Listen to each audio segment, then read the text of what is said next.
कहते हैं कि भारत एक कृषि प्रधान देश है, लेकिन आज भारत में और खासकर उत्तर प्रदेश में किसानों की 85% महिलाएं देखिए किसानी में करती हैं पुरुषों से ज्यादा, लेकिन उनका कोई नाम लागत की निशान बात करें, नहीं है। जैसे खाद है, डीजल है, बीज है, इनको बढ़ाने का कितना असर पड़ा है? जैसे सरकार लगातार बताती है कि इनकी मात्रा क्योंकि कमाई उतनी है नहीं और लागत उन्हें ज्यादा लगानी पड़ती है, तो इसलिए डीजल और ये जो आप कह रहे हैं ये सारी चीजों को बहुत बड़ा असर किसानों का आंदोलन हुआ एमएसपी को लेकर, मतलब न्यूनतम मूल्य, समर्थन मूल्य जो था उसको लेकर आंदोलन हुआ।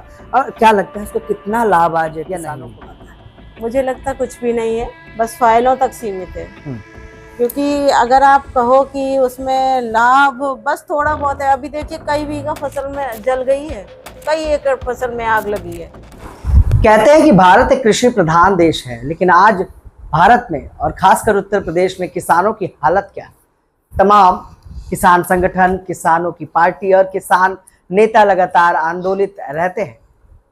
आपने देखा होगा कि पूर्व में एक साल तक किसानों ने एमएसपी को लेकर आंदोलन किया। आज हमारे साथ बातचीत करने के लिए किसान महिला नेता गीता देवी हैं, जिनसे बात करेंगे और जानेंगे कि उनका संगठन और वो कैसे किसानों की लड़ाई लड़ते हैं और आखिर किसान राजनीति में आने की प्रमुख वजह क्या है और महिला किसानों की आज उत्तर प्रदेश में क्या दिशा और क्या दशा है। गीता, बहुत बहुत स्वागत आपका। क्या कुछ कहना चाहेंगी पहले तो किसानों की समस्या को लेकर, और खुद एक महिला है, महिला किसानों को लेकर किस तरह से देखती हैं, उनकी समस्या प्रमुखता किस तरह की है?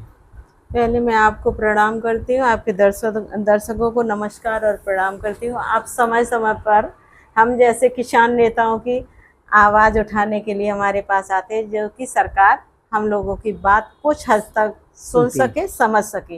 वैसे समझती नहीं है। महिलाओं की बहुत बड़ी चुनौतियां, घर से लेके खेतों की जिम्मेदारियां, बहुत कुछ समस्याएं। 85% महिलाएं देखिए किसानी में करती हैं पुरुषों से ज्यादा, लेकिन उनका कोई नाम निशान नहीं रहता है। वो बेचारी घर भी संभालें, खेतों में भी काम करें, पशुपालन भी करती है। क्योंकि हमारे यहाँ जो गरीब महिलाएं हैं वो बहुत ज़्यादा परेशान रहती हैं देश में। आप तो देखते ही हैं कि किसानों के पास कुछ है तो नहीं, बस वही ज़मीन, पशुपालन, उससे ही गुजारा करती हैं।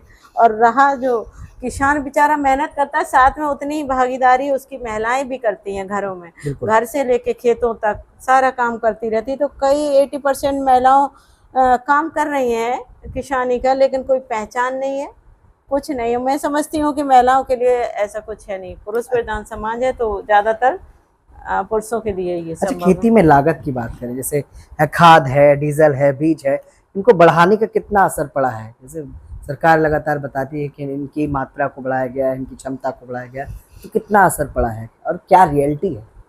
बहुत ज़्यादा असर पड़ा है, क्योंकि किसान बहुत गरीब तबके से, ज़्यादातर अपने यहाँ पे किसान जो आप देखो तो ज़्यादातर आप कहें कि बहुत ज़्यादा बड़ी ज़मीनों के लिए वो नहीं है। यूपी में बहुत छोटे छोटे दरों से किसान रहते हैं और बहुत छोटे खेतों में काम करते हैं। उनकी ज़मीनें भी ज़्यादा विस्तृत नहीं हैं, तो उन पर बहुत फ़र्क पड़ा, क्योंकि कमाई उतनी है नहीं और लागत उन्हें ज़्यादा लगानी पड़ती है। तो इसलिए डीजल और ये जो आप कह रहे हैं ये सारी चीज़ों को बहुत बड़ा असर पड़ा है। बहुत लोग नहीं चाहकर भी अपने मन मुताबिक फसलें उपज नहीं कर पाएंगे उनकी। अच्छा गीता, कहा जा रहा था कि पूर्व में किसानों का आंदोलन हुआ एमएसपी को लेकर, मतलब न्यूनतम मूल्य, समर्थन मूल्य जो था उसको लेकर आंदोलन हुआ। और क्या लगता है इसको कितना लाभ आज किसानों को मिलता है या नहीं मिल पाता है? मुझे लगता कुछ भी नहीं है, बस फाइलों तक सीमित है। क्योंकि अगर आप कहो कि उसमें लाभ बस थोड़ा बहुत है, अभी देखिए कई बीघा फसल में जल गई है, कई एकड़ फसल में आग लगी है। उसका कहते हैं कि 10,000 पर बीघा उसका दे रहे हैं सरकार मुआवजा, लेकिन ऐसा कुछ हुआ नहीं है अभी तक। अच्छा, मुआवजा नहीं मिलता नहीं, नहीं मिला है। मैं अपने मैं क्षेत्र की बात करूं तो मैं अभी कई एकड़ 10 से 15 एकड़ फसल जली हुई है, इटावा क्षेत्र की बात करूं तो। और डीएम साहब आके आश्वासन तो दे गए थे, लेकिन अभी कुछ ऐसा हुआ नहीं। कितने दिन लगभग बीत गए? मुझे लगता है 2 महीने, और अभी तक उनको नहीं, कोई अभी तक कुछ भी नहीं मिला है। अच्छा, राज्य और केंद्र सरकार की किसान योजनाएं चल रही हैं, हमने देखा तमाम योजनाएं हैं जो किसानों के लिए चलाई जा रही हैं, और केंद्र सरकार, प्रदेश सरकार लगातार बात करती है कि किसानों के लिए हम योजना चला रहे हैं। कितना लाभ आपकी नज़र में मिल पाया है किसानों को योजनाओं का? मिलने का तो थोड़ा बहुत तो मिलता है सरकार की तरफ से, मैं ज़्यादा नहीं कहूँगी, लेकिन बट उतना नहीं उनकी भरपाई हो पाती है जितनी उन्हें ज़रूरत है।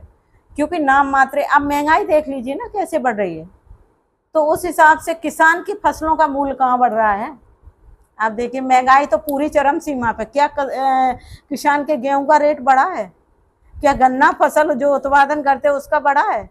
या किसी भी फसलों का कौन सा रेट बढ़ गया है? तो कहाँ कौन सा किसान के लिए भला हो गया, आप बताइए मुझे। अच्छा, क्या लगता है जो महिला किसान है, कहीं ना कहीं इनके लिए कोई नीति लानी चाहिए, कोई ठोस नीति लानी चाहिए कि महिला किसानों के लिए कोई ऐसी नीति बनाई जाए जिनसे उन्हें लाभ मिल सके, उनके लिए कुछ बेहतर हो पाए? हाँ बिल्कुल, अगर सरकार चाहे तो महिलाओं के लिए करे, क्योंकि महिलाएं एक, देखिए चाहे हम जिस भी सवर्ग से लेके ओबीसी एसटी करें, लेकिन आज भी हम महिलाएं पिछड़े हुए हैं हर क्षेत्र में, चाहे वो किसानी हो, चाहे एजुकेशन हो, चाहे नौकरियों की बात कर लो, हर क्षेत्र में महिलाएं आज भी पिछड़ी हुई हैं। तो सरकार लाती है, मुझे लगता है कि लाना चाहिए, लेकिन सरकार ऐसा कुछ सोच नहीं पाएगी है, पा ही नहीं रही है, मुझे तो लगता हाँ, है। सरकार तो इतना सशक्तिकरण की बात कर रही है, महिलाओं के लिए तमाम बिल लेके आ रही है, महिलाओं के लिए महिला सशक्तिकरण जैसे व्यापक अभियान चलाती है, और उत्तर प्रदेश में कहा जाता है कि महिला सशक्त है, मजबूत है। कहाँ से महिला सशक्त मजबूत है, मुझे तो नहीं लगता है। आपको पता है जो रेप केसेस कितने बढ़ रहे हैं यूपी में, यूपी से लेके, अगर मैं पूरे ऑल इंडिया की बात, ऑल मतलब भारत की बात करूं, आपको पता है 2014 से अगर मैं डेटा देखो, ये मेरा नहीं है, एनसीईआरटी का डेटा बता रही हूँ आपको, तो 2022-23 से 2014 में 2233 रेप केस हुए। महिला सशक्तिकरण का जो नाम जाप रहे हैं, अरे तो आती जाती आज तो आंकड़े में सुधार हुआ है। कहाँ से सुधार हुआ? 89.9% रेप केसेस हो रहे हैं 2014 से 2022-23 तक। आप ह्यूमन राइट का डेटा निकालिए ना, गूगल आप करिए और उसके एनसीईआरटी का डेटा निकालिए, कहाँ महिला सशक्तिकरण है, कहाँ महिला सुरक्षित है, कहाँ महिला वो है। आप बताइए मुझे। तो गीता, आपको ये लगता है कि मौजूदा सरकार में क्या महिला सशक्त नहीं हो पाएगी, महिला किसान सशक्त नहीं हो पाएगी? मुझे नहीं लगता कि हो पाएगी। कहाँ से हो पाएगी? हम कहाँ सुरक्षित नहीं है, हमें कहीं बराबर का दर्जा नहीं मिल रहा है, कहाँ महिला सशक्तिकरण, बस फाइलों तक सीमित है। अच्छा गीता, कभी शासन प्रशासनिक अधिकारियों से किसानों के लिए जब आंदोलन या प्रदर्शन करती हो तो ज्ञापन देती हो, उनसे बातचीत का जो अनुभव रहता है वो कैसा रहता है? मतलब सकारात्मक लगता है, नेगेटिव लगता है? नहीं, जब हम लोग ज्ञापन देते हैं धरातल पे आके, तो जहाँ तक है, जब फ्रंट की बात होती है उस टाइम की मैं अगर बात करूँ तो पॉजिटिव रहता है, कहते हैं कि नहीं नहीं आप कर रहे हैं, हम आपके साथ हैं, लेकिन वो 2 दिन बाद कुछ पता नहीं चलता उसका। 2 दिन बाद वो सारी रिपोर्ट और वो हमारे ज्ञापन कहाँ फेंक जाते, कहाँ हमको खुद ही नहीं पता। फिर दोबारा जाके फिर दो, तो उस टाइम तो डीएम साहब या किसी को दो, वो ले लेंगे आके, लेकिन उसका बस नाम मात्र है, फाइलों में दब के और वो खत्म हो जाए। अच्छा गीता, अभी तक किस समस्या, किसानों की किस समस्या को लेकर आपने ज्ञापन दिया या आंदोलन किया और जिस पर अभी तक कुछ कार्रवाई नहीं हो पाई है?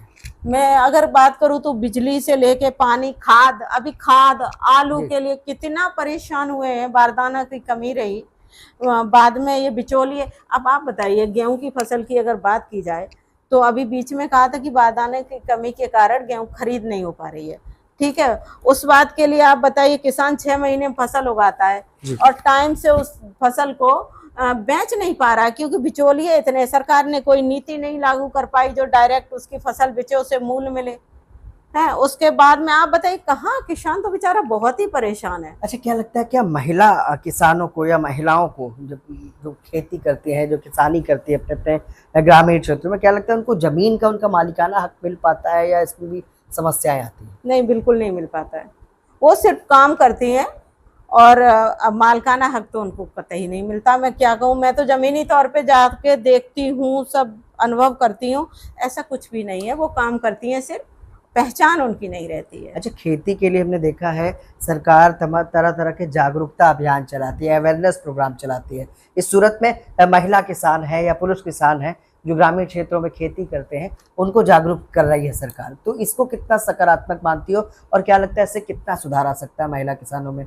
खेती की नई नई तकनीक सीखना, ये सब सीखना, इसमें कितनी जागरूकता महिलाओं में आ सकती है, आ रही है? नहीं, आ तो नहीं रही है। मैं जो कहूँ कि अगर थोड़ा बहुत तो हो सकता है किसी भी क्षेत्र में अगर कर रही है सरकार, तो मेरे जहाँ तक मैं जाती आती हूँ तो ऐसा कुछ अभियान मेरे सामने तो नहीं आया है।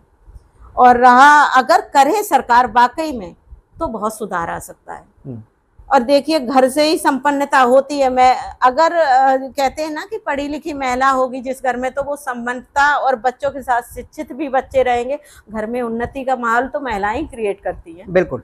अच्छा, क्या लगता है जब नेतृत्व करती हो, धरना प्रदर्शन या समाज में किसानों की जो लड़ाई लड़ रही है, सूरत में कभी दबाव का भी सामना करना पड़ता है, तो उसे कैसे हैंडल करती हो? क्या कुछ सूरत होती है, किस तरह का दबाव झेलने को मिलता है जब इस तरह के आंदोलनों में सड़कों पर निकलती हो? या किसी न किसी के तो खिलाफ होता ही है आंदोलन। हाँ, दबाव तो काफी रहता है, लेकिन दबाव से डर जाएंगे तो हम कैसे आगे बढ़ पाएंगे।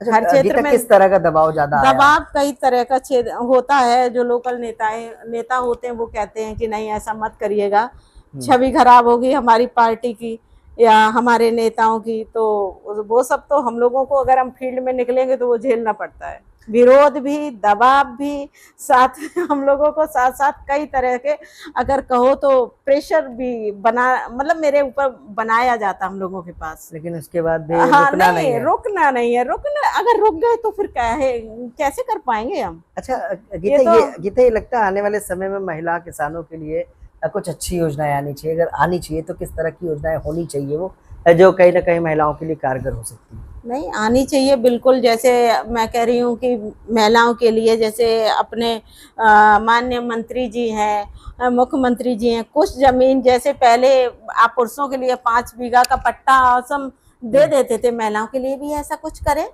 है कि मतलब एक पट्टा प्रथा पहले ऐसे थी। मैं गांव से बिलोंग करती हूँ कि किसी ने जो दबे दलित लोग होते थे, जैसे किसी भी चीज में, ओबीसी एसटी की बात कर लूं, तो जो भूमिहीन किसान होते थे तो उनके लिए 5 बीघा 7 बीघा ऐसे सरकार देती थी, पट्टा देती थी कि खेती करो, अपना जीवन यापन करो। ऐसा कुछ भी आजकल तो है ही नहीं। तो जहाँ तक हमें जानकारी अगर ली जाए तो ज्यादातर जमीनें कब्जा ही हो रही हैं, सरकार कर रही है, बोले इस पे आपका अधिकार नहीं है। कई एकड़ जमीनें मैं प्रदेश या अदर प्रदेश की करूं, 1 रुपए में कौन जमीन देता है? जो हमारे केंद्र सरकार ने अडानी जी को दी है, हमको आपको तो नहीं मिलेगी है। तो जो जमीन जा रही वो किसकी जा रही? किसान की तो जा रही है ना। तो अच्छा, कहाँ से? अगर गीता सरकार को सुझाव देना हो तो वो 3 सुझाव क्या होंगे जो महिला किसानों के लिए और पुरुष किसानों के लिए? क्या सुझाव होंगे जो आप देना चाहो सरकार को? सुझाव यही है कि महिलाओं के लिए बराबरी का अधिकार दिया जाए। दूसरा सुझाव कैसे दिया जाए? वो तो कहते हैं कि महिला आरक्षण बिल ला रहे हैं तो विपक्ष उसको पास नहीं होने देता, महिलाओं को अधिकार कैसे मिलेगा? अगर वो देखिए, आधा अधूरा जो झूठ होता है ना, वो सच से खतरनाक होता है। विक्रम भाई, 2023 में जब महिला आरक्षण लागू हुआ तो सब विपक्ष से लेके सब लोगों ने उसमें वोट डाल के कहा कि लागू कीजिएगा, ठीक है। उसमें मतलब लागू हुआ नहीं, मतलब पारित हुआ है। उसके बाद अभी तक लागू क्यों नहीं किया गया? और जो आप तो सत्ता पक्ष तो यही कह रहा है ना कि उसको और बेहतर करने के लिए डिमिलिटेशन हम कर रहे हैं, उसको और अच्छा करने के लिए उसकी क्षमता को बढ़ा रहे हैं, तो उसको क्यों रोका जा रहा है, क्यों नहीं बढ़ने दिया जा रहा है? आप बताइए। आप अगर आपको वास्तव में देना है आरक्षण हम महिलाओं को, तो सबको दीजिए ना। ओबीसी, एससी, एसटी और अदर मुसलमान महिलाएं हैं और अदर तबके, वो कहाँ जाएंगी? अगर आरक्षण देना है सबको बराबर का दीजिए ना। आप क्या ऐसा कुछ लिखा है बिल में? हाँ, परसीमन, आपका परसीमन बस लागू नहीं होने दिया आप, तो उसके लिए आप विरोध कर रहे हैं। महिला आरक्षण तो लागू, पारित तो हो गया है, लागू तो सरकार ही नहीं कर रही है। वोट के लिए सोच रही है कि अगर हम मतलब लागू करेंगे तो हमें हो सकता है वोट का बेनिफिट मिले। तो आरक्षण कहाँ महिलाओं को, जब आप पारित हो गया उस चीज को लागू नहीं कर रहे हैं, तो आप बताइए कहाँ से महिलाओं के आप साथ में खड़े हुए हैं? और भ्रांतियां ये मतलब फैलाई जा रही हैं कि अरे विपक्ष लागू नहीं होने दे रहा है। मैं तो कह रही पूरा आरक्षण तो पढ़िए तो आप लोग। अच्छा गीता, मतलब एक पर्सनल सवाल ये है कि जब घर से निकल रहे हो, घर परिवार को छोड़ के राजनीति करने, किसानों के लिए चाहे जनता के लिए, तो घर परिवार बच्चे कुछ बोलते नहीं कि यार क्या ये सब करने निकल चुकी हो? मेरा घर हमको पालना है, बच्चों को पढ़ाना है, पति को देखना है, ये सब इसके बाद कैसे कर रही हो? कुछ ताने वाने नहीं मिलते हैं? कभी कभी ऐसा माहौल हो जाता है कि फेस करना पड़ता है, लेकिन नहीं, सहयोग तो है फैमिली का, तभी कर पा रही हूँ। और ये है कि समय सबको चाहिए होता है, वो समय बहुत कम। तो हो कैसे ही नहीं समय पाता। निकालती हो? समय निकलता है, क्या है कि टाइम से जिम्मेदारियां निभाते जाओ, समय निकल जाएगा। बहुत बहुत हो धन्यवाद जाए। गीता हमसे बात करने के लिए। तो ये थी हमारे साथ गीता देवी, ये राष्ट्रीय महिला अध्यक्ष हैं भारतीय किसान यूनियन भारत भूमि की। महिला मैं तो किसानों की छठी लड़ाई हूँ। और किसानों की लड़ाई लगातार वो लड़ती हुई नजर आती है। इसके साथ साथ उन्होंने बताया कि आज प्रवक्ता किसानों की बड़ी समस्या क्या है। सहयोगी अक्षय के साथ में विक्रम, लखनऊ से।